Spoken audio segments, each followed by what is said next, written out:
बात करनी है। बड़ा अहम मामला है, हमारे नज़दीक तो बहुत अहम मामला है ये कि एक इंस्टाग्राम पोस्ट सामने आती है और उसमें एक शख्स हैं जो पोस्ट कर देते हैं, तस्वीर उसमें लगाते हैं और वो तस्वीर जो है वो बाबर आज़म की फ़ैमिली की होती है और वो जब उस पर लिखते हैं एक तवील सी हम कह लें कि एक नसर लिखी जाती है उसके ऊपर के बाबर आज़म के जो पाकिस्तान टीम के कप्तान हैं उनके हवाले से, उनकी फ़ैमिली के हवाले से कि जी कि मैं कुछ चीज़ें खोलना चाहता हूँ आप लोगों के सामने। वो ये है कि जिस वक्त पाकिस्तान और भारत का मैच हो रहा था और फिर हमने उस शख्स की वीडियो भी देखी थी रोते हुए जो कि बाबर आज़म के वालिद साहब हैं, उन्होंने ये लिखा कि जिस वक्त ये मैच हो रहा था उस वक्त बाबर आज़म की वालिदा वेंटिलेटर पर थी, उनकी सर्जरी हुई थी और उसके बाद वो अस्पताल में दाखिल थी और मुझे होना तो वहाँ पर चाहिए था लेकिन मैं यहाँ पर इसलिए था कि बाबर को हौसला देने वाला कोई तो मौजूद हो, तो मैं बाबर के साथ। उन्होंने कहा था कि जैसे कि उनकी वालिदा ने कहा था कि बाबर को जो है हौसला देने के लिए आप वहाँ जाएं, स्टेडियम में खुद जाएं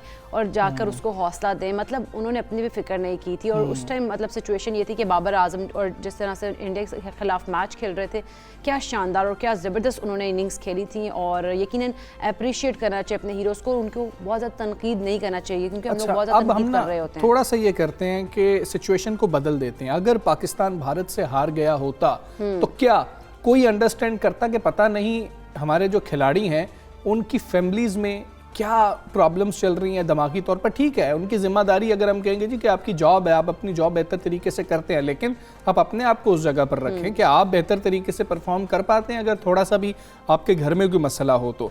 ये तो पॉजिटिव था सब कुछ। तो जिस वक्त ये पोस्ट आ गई तो उसके बाद बाबर आजम को बहुत ज़्यादा सराहा गया, उनकी तारीफ भी की गई, लेकिन जब हालात कुछ मुख्तलिफ हों क्या तब हम ये बात अंडरस्टैंड करते हैं?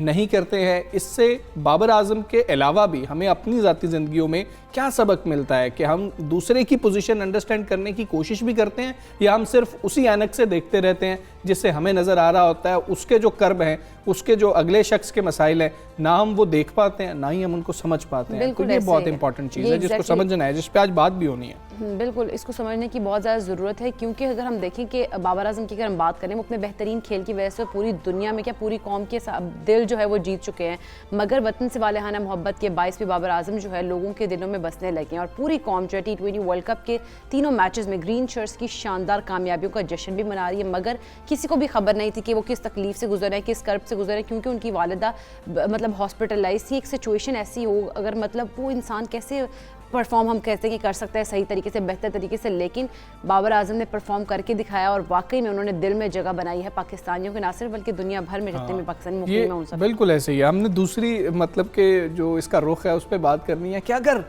सिचुएशन और होती, नतीजे और होते तो फिर क्या हम ये बातें अंडरस्टैंड कर रहे होते? हमारे रवैये क्या होते? क्या हम दूसरे के हालात को समझ सकते हैं, अपने आप को दूसरे की जगह पे रख सकते हैं? इतनी जुर्रत हम कर सकते हैं, इतनी हमारे अंदर हिम्मत है? इतना देखा जाए तो क्या हम समझते हैं कि यार अगर हमारे साथ मसला होता है तो दूसरे के साथ भी मसला हो सकता है? बात करेंगे, हमारे साथ मौजूद हैं प्रोफेसर डॉक्टर जावेद इकबाल साहब। अस्सलाम वालेकुम, गुड मॉर्निंग प्रोफेसर साहब।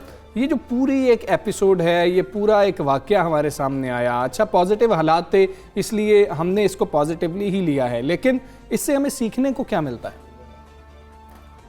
देखिए, आपने तो इसका एक दूसरा पहलू बताया है ना। मुझे तो सीखने से इसमें जो सीखने वाली बात है वो ये नजर आई है कि एक साइंटिफिक फैक्ट है कि 7 साल की उम्र के अंदर अगर हम वालदैन के साथ बच्चों के रिलेशनशिप बहुत स्ट्रॉन्ग हों और वालदैन बच्चों के पसंदीदा शख्सियत हों तो बच्चों के रोल मॉडल डिटरमिन करने में बहुत ज्यादा मदद मिलती है। मैं दूसरी बात की तरफ भी जिक्र करता हूं मगर मेरे नजदीक ये बात बहुत अहम है।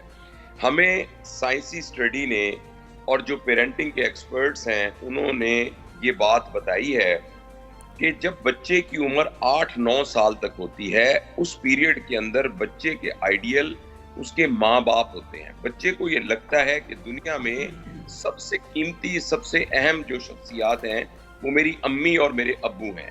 इस दौरान में अगर बच्चे के साथ माँ बाप का रिलेशनशिप स्ट्रांग हो जाए और वो बच्चे के पसंदीदा शख्सियात हो जाएं तो बच्चे को अपना हीरो, अपना रोल मॉडल डिटरमिन करने में आसानी होती है और वो सारी जिंदगी यही करता रहता है।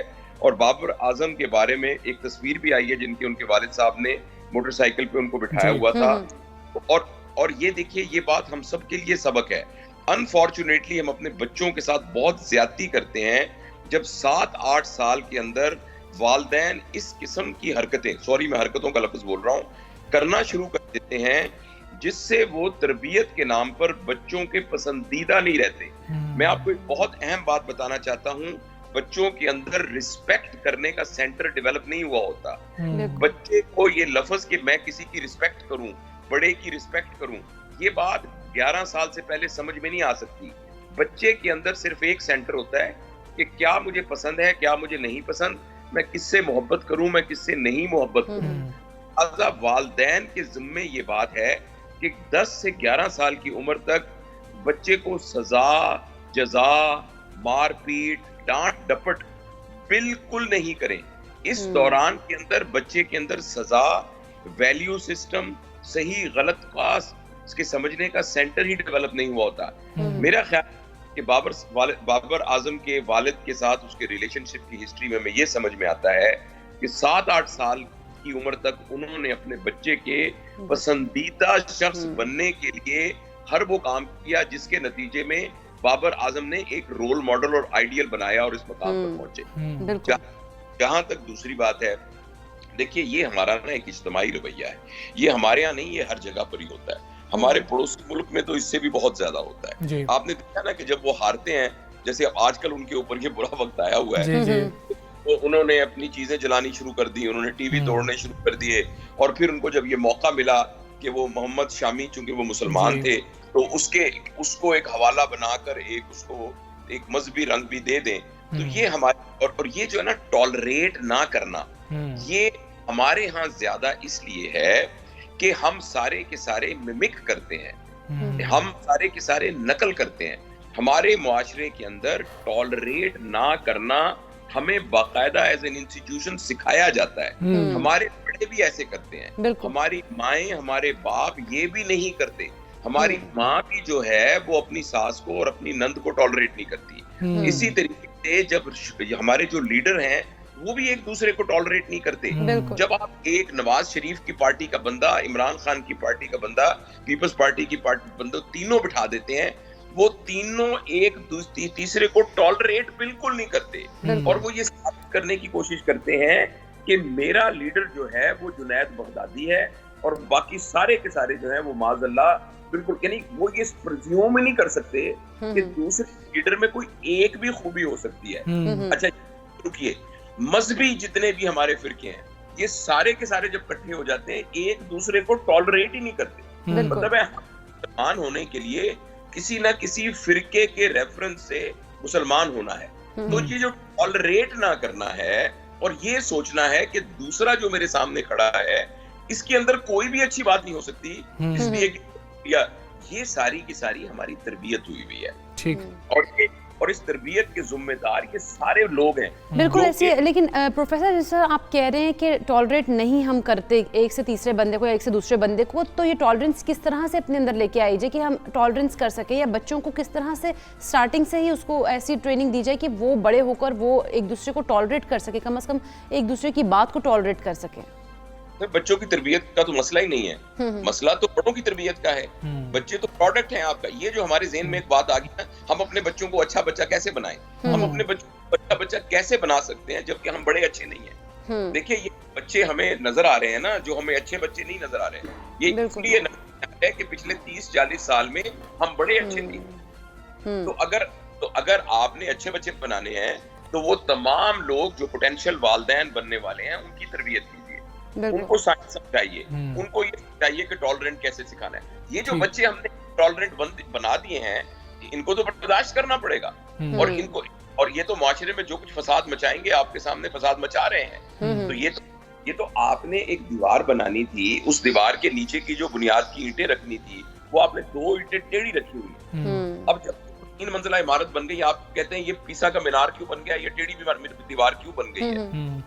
अब क्या करें, टेढ़ी आपने बुनियादी गलत रखी है। तो मुझे बताइए, जो बच्चे उस मिजाज के अंदर डेवलप हुए हैं कि घर के अंदर कोई टॉलरेट नहीं करता था, स्कूलों के अंदर लॉबियां बनी हुई थी, कोई टॉलरेट नहीं करता था, जिस दफ्तर में काम करते थे वहां लॉबियां बनी हुई थी, जो हम मजहबी रहनुमा है उनकी लॉबियां बनी हुई हैं, जो सरकार है उनकी लॉबियां बनी हुई हैं। ऐसे आप एक बच्चे को कह रहे हैं कि ये बच्चे को क्या सिखाएं कि वो सीधा बन जाए। अब हम बात कर सकते हैं मुस्तकबिल के बारे में, और ये शोर बहुत अरसे से बहुत सारे लोग मचा रहे हैं। मैं भी अब ये सोचता हूँ कि ये बात मैं हर घर में जाके बता सकूं, हर स्कूल में जा। और मैं तो ये जो बड़ी उम्र के लोग हैं ना, मुझे ये तो कंक्रीट हैं, ये तो पत्थर की, इनको नहीं मोल्ड किया जा सकता। ये गुंदा हुआ आटा है ना, जिसको आप मोल्ड कर सकते हैं। ये हैं हमारे स्कूलों के बच्चे, हमारे कॉलेजेस के बच्चे। इनके ऊपर मेहनत करनी चाहिए, इनको बताना चाहिए भाई जो बड़ी गलतियां हो गई हैं, आपने आने वाली नस्ल को टॉलरेंस सिखानी है, और उसकी एक पूरी साइंस है। टॉलरेंस सिखाने के लिए आपको ये थोड़ी कि आपके घर में बच्चा पैदा हो गया, आपने जिस तरह एक रैंडम तरीके से वो पल रहा है, वो पढ़ना शुरू हो गया तो वो एक टॉलरेंट इंसान बन जाएगा। आपको उस पर मेहनत पड़ेगी। आप एक बिल्ली का बच्चा घर ले आए तो उसको खाने के लिए कि उसकी टॉयलेट ट्रेनिंग क्या है, और उसने हर जगह आप खाना नहीं करना, और खाना किस वक्त खाना है उसके लिए मेहनत करनी पड़ती है। तो इंसान को सिखाना थोड़ी होगा।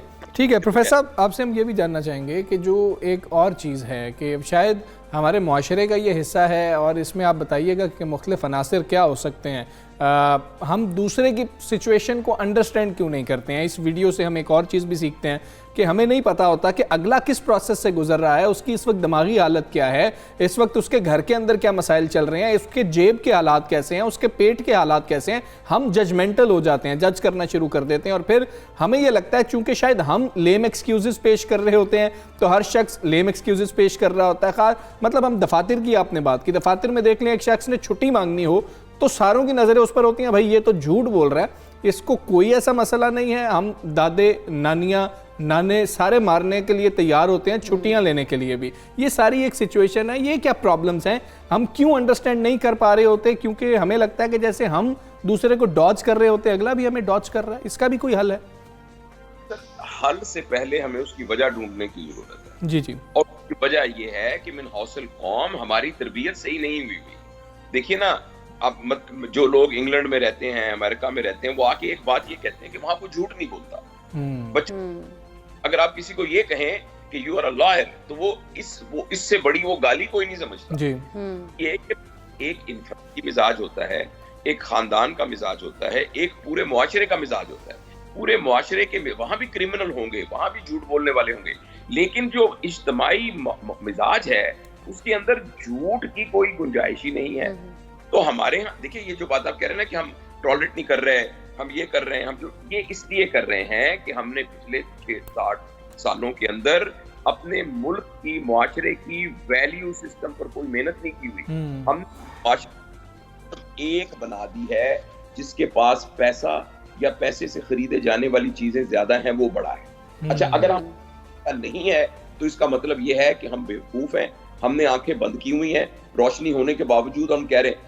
आप खुद मुझे बताइए, क्या हमारे मुआशरे में वो बंदा जो बड़ी गाड़ी पे आया वो बड़ा है, या वो आदमी जो इल्म का माहिर है वो बड़ा है? क्या हमारे मुआशरे जिसके पास बड़ा ओहदा है वो बड़ा है, या वो जिसके पास हमारे को रिलीजियस इल्म है और उस इल्म की बुनियाद पर उसकी जिंदगी बदली हुई?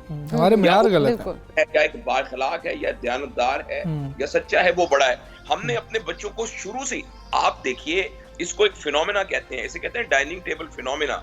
ये लफ्ज आप देखेंगे तो मिल जाएगा। हमारे डाइनिंग टेबल के ऊपर क्या बातें होती हैं? अगर हमारे डाइनिंग टेबल के ऊपर बातें ही उन लोगों की हो रही हैं जो मीडिया के बड़े लोग हैं, जो फिल्म के बड़े लोग हैं, जो पैसे के हिसाब से बड़े हैं, जो मॉडल बड़े हैं, अम्मी भी वही बात कर रही हैं, अब्बू भी वही बात कर रहे हैं, हर जगह भी वही, तो बच्चों के आइडियल वो बनेंगे, लिहाजा उनके आइडियल वो लोग होंगे। अगर हमारे घरों के अंदर उसवाए नबी पर बात हो रही है, नबी करीम सल्लल्लाहु अलैहि वसल्लम की पर्सनैलिटी की बात हो रही है, हमारे किस घर में पिछले 6 महीने में कायदे आजम की स्टोरी सुनाई गई है बच्चों को, खान की कहानी बताई गई है, खालिद के बारे में बात की गई है, अल्लामा इकबाल के बारे में बात की गई है, अब्दुस्तार ईदी के बारे में बात की गई है, फिल्म एक्टरों के बारे में, और जो टिकटॉक के एक्सपर्ट हैं उनके बारे में हर रोज घर के अंदर बात हो रही है। तो जब आप बुनियाद ही ये रख देंगे, पूरी आप खेत के अंदर आप कांटेदार फसलों के बीज डाल देंगे और उनको रोज पानी देंगे, और फिर कहेंगे यहाँ गुलाब क्यों नहीं उगते, फिर आप कहेंगे कि यहाँ चमेली के फूल तो नहीं हो।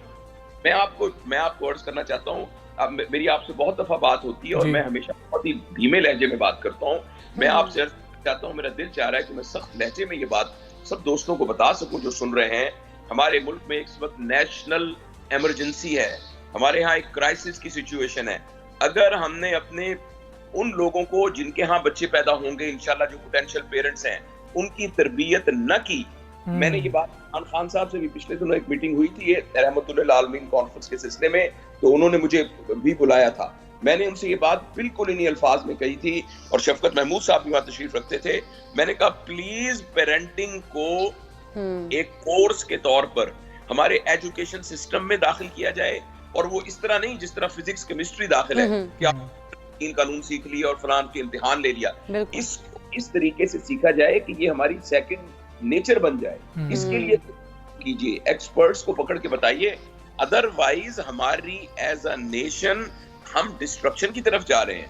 हमारे दरमियान मुआशरे के अंदर जो ग्लू है, जिस ग्लू की बुनियाद पर मुझे आपकी इज्जत, आपकी जान और माल उतनी ही अजीज हो जितनी मुझे अपनी इज्जत और जान, वो ग्लू और कनेक्शन मेरे और आपके दरमियान खत्म हो रहा है। और उसको दोबारा से थिक करने के लिए हमें बहुत साइंटिफिकली अपने बच्चों के तरबियत के निजाम के ऊपर हुकूमती सतह पर, इंफरादी सतह पर मेहनत करनी पड़ेगी। बिल्कुल ठीक है प्रोफेसर साहब, बहुत शुक्रिया आपका। सुबह सवेरे से आप बात कर रहे थे और बहुत ज़्यादा ज़रूरत है, और तरबियत करना बड़ा अहम पहलू है। अगर देखें, वो बिल्कुल दुरुस्त कह रहे हैं, पोटेंशियल पेरेंट्स का उन्होंने जिक्र किया है प्रोफेसर साहब ने, कि अगर उनको पता ही नहीं है और वो अपनी बुनियाद दुरुस्त नहीं है तो अगली नस्ल की बुनियाद कैसे दुरुस्त हो सकती है? बिल्कुल ऐसे ही है कि पहले अपनी बुनियाद आप ठीक करें ताकि अगली नस्ल जो है उसकी बुनियाद खुद ब खुद आपको देखते हुए ही बेहतरी की तरफ जाएगी। जिस तरह से उन्होंने कहा कि पेरेंट्स अगर अच्छे कर रहे होंगे काम तो बच्चे भी फिर अच्छे होंगे, ऐसे बच्चे अच्छे नहीं बनाए जा सकते। हाँ जी, और बराहे करम दूसरों को जज करना छोड़ दें, हालात देखें, और आपके अगर हीरोज अच्छा परफॉर्म नहीं कर पा रहे हैं तो एक पहलू है, चलें उनको अंडरस्टैंड तो करें कि उनके एक छोटी सी वैसे एग्जांपल के तौर पर ये स्टोरी थी कि एग्जांपल हमने वो उस वीडियो को लिया कि अगर ये सारी चीजें मतलब वैसे तो पॉजिटिविटी की तरफ जा रही थी, लेकिन अगर उसमें पॉजिटिविटी थोड़ी सी भी ना होती या हम मैच हार जाते खुदा ना खासा, तो फिर हमारे रवैये भी सोचें कि अगर ये मैच पाकिस्तान भारत से और न्यूजीलैंड से हार गया होता, फिर बाबर आजम के वालिद साहब की ये पोस्ट आ रही होती, तो फिर हम लोग क्या रिएक्ट कर रहे होते? हम तो शायद ये कह रहे होते कि अब ये बहाने बना रहे हैं, अपने बेटे को बचाने की कोशिश करें। ये हमारा उमूमी रवैया है और ये आम लोगों के बारे में। अब बाबर आजम से तो हमारी शायद कितने पाकिस्तानी हैं, कभी बात ही नहीं आपकी हो सकेगी, हमारी बात ही नहीं हो सकेगी। जो आपके इर्द गिर्द के लोग हैं, हमारा मैसेज ये है कि उनको जज करना छोड़ दें, उनके मसाइल को समझने की कोशिश करें कि शायद जो वो मसला आपको बता रहे हैं तो वो दुरुस्त होगा, और अगर वो नहीं बता रहे तो शायद उनको कोई प्रॉब्लम होगा। उसको आपकी जिम्मेदारी है कि समझें, उसके बिहेवियर में कुछ तब्दीली है तो उसके पीछे की वजह हो सकती है। अपने भी रवैयों को तब्दील करने की कोशिश करें, जो कि होना भी चाहिए।